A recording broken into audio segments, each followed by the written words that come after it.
খাদিজার একজন বান্ধবী বলে, খাদিজা কি ব্যাপার, তোমার কি মুহাম্মদকে পছন্দ হয় নাকি? তাইলে বিবাহের প্রস্তাব দিয়ে দাও। অথচ খাদিজা দৃঢ় প্রতিজ্ঞাবদ্ধ ছিলেন যে তিনি আর কোনো বিবাহ বন্ধনে আবদ্ধ হবেন না। কিন্তু নবীজির চরিত্র মাধুর্যতায় মুখরিত হয়ে গেছেন, তিনি আকৃষ্ট হয়ে গেছেন। এইবার বলতেছে, শোনো, আমি যদি মুহাম্মদকে প্রস্তাব দেই, সে 25 বছরের একজন যুবক আর আমি 40 বছর বয়স। এর আগে আমার 2 জন স্বামী দুনিয়া থেকে ইন্তেকাল করেছে।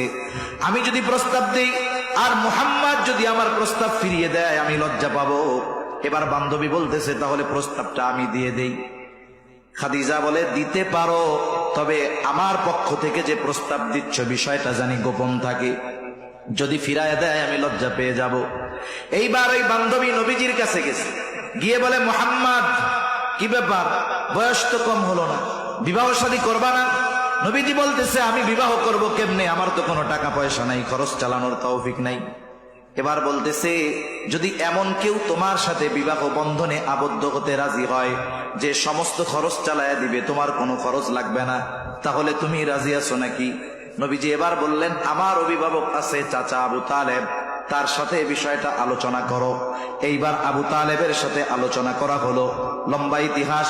আবু তালেবের খুতবায় খাদিজাতুল কুবরা রাদিয়াল্লাহু তাআলা আনহার সাথে নবীজির বিবাহ সম্পাদিত হয়ে গেল। বিবাহর রজনী খাদিজাতুল কুবরা রাদিয়াল্লাহু তাআলা আনহা নবীজিকে বলতেছে, আজকে থেকে আপনি আমার স্বামী, আমি আপনার অধীনস্থ। শুনে নেন, আমার যত সম্পদ আছে আমি আমার সব সম্পদের মালিকানা আপনাকে দিয়ে দিলাম। কেউ যদি আপনাকে কিছু দিয়ে দেয়, বলেন তো সেইটার মালিক আপনি হবেন তো? জোরে বলেন, হবেন তো?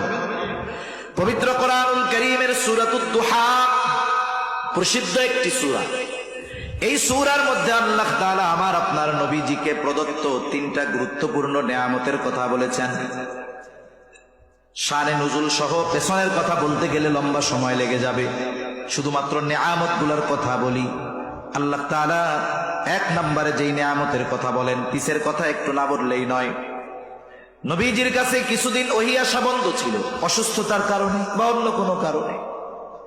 নবীজি অসুস্থতার কারণে ওহী আসা বন্ধ। নবীজি অসুস্থতার কারণে ভোর রাত্রে তাহাজ্জুদের জন্য উঠতে পারেন নাই। একজন দুষ্টু মহিলা বলা শুরু করলো, মুহাম্মাদের কাছে শয়তানটা আর আসে না।